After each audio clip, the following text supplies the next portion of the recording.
ko jūs šodien šeit darat un kā jūs jūtaties? Spēlējam futbolu un mēs ļoti labi jūtamies. Kā jūs izdomājat spēlēt tieši šādu sporta veidu? Mēs gribējām. Un kāpēc jums liekas, ka futbols ir ļoti interesanta un aizraujoša spēle? Jo to var spēlēt ar kājām. Tas ir vārtos, kad jāspēlē, ja? Jā. Un kā tu izvēlējies tieši būt vārtos? Lai nebūtu jāskraida. Tev nepatīk skraidīt? Nepatīk. Bet tas ir spēle. Kas tev tieši visvairāk patīk futbolā? Kāpēc tev liekas, ka futbols ir interesanta spēle? Man patīk, ka tur var medaļas dabūt. Interesanti sejiņas ir sazīmētas. Kur jūs dabūjāt tādas krāsas? Viena meitene no futbola lielā viņa mums uzkrāsoja un brauca līdzām. Pastāstiet, ko šodien šeit darat? Redzu, ka jau esat tāds futbola fans. Ko atbalstat šodien? Esmu atvedis meitu, kas Rīgas futbola skolā trenējas.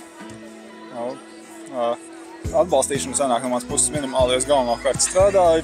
Reizēm apskatos arī laukumu virzienu. Kā izdomājāt meitu palaist futbolā tieši šādā sporta veidā?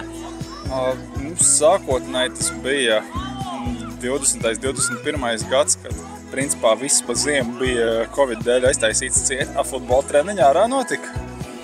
Un tad bija skaidrs, ka tā ir aktivitāte, kur var nodarboties pat Latvijas apstākļos, varbūt ne ļoti komfortabli, bet arī ir visādi ierobežojumi.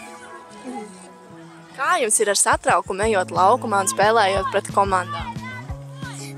Man ir satraukums tāds, ka mēs zaudēsim, bet mums arī dažreiz sanāk uzvarēt. Man vispār nav satraukuma, kad es eju uz laukumu. Un kā jums šobrīd veicās? Kā jums jau bijušas iepriekšējās spēles? Kā jums iet? Labi, un mēs ļoti ilgi tāpēc spēlējam, jo mums ļoti patīk. Jūsu sajūtām, kā veicās meitenēm? Labi, nav pirmais posms, kurā mēs piedalāmies. Bija ziemas sabraukums, tagad ir vasaras sabraukuma pēdējais posms. Es teikšu, ka meitenes jau ir pieradušas pie šāda veida formāta un pie tā, ka spēles nav daudz, bet ir 2 puslaiki. Tas, es domāju, ka priekš meitenēm ir labi. Jūsuprāt, kas vajadzīgs meitenēm, lai izdotos tas veiksmīgais futbols un lai iegūtu tās emocijas? Es domāju, ka jābūt vēlmei trenēties, spēlēt, un pats galvenais treniņos un spēlēs gūt prieku no tā futbola. Ko gribētu redzēt meitenēs nākotnē? Varbūt jaunās izlases futbolistas izaudzināt, kāds būtu tas jūsu skatījums uz priekšu? Pirmkārt, man gribētos, lai mūsu iecavas meitenes trenējās, neatmet to visu, spēlē. Ja mums tās meitenes ir tiešām daudz. Un es domāju, ka katra ir spējīga tikt līdz izlases līmenim. Kas šodien bija tāds īpašs?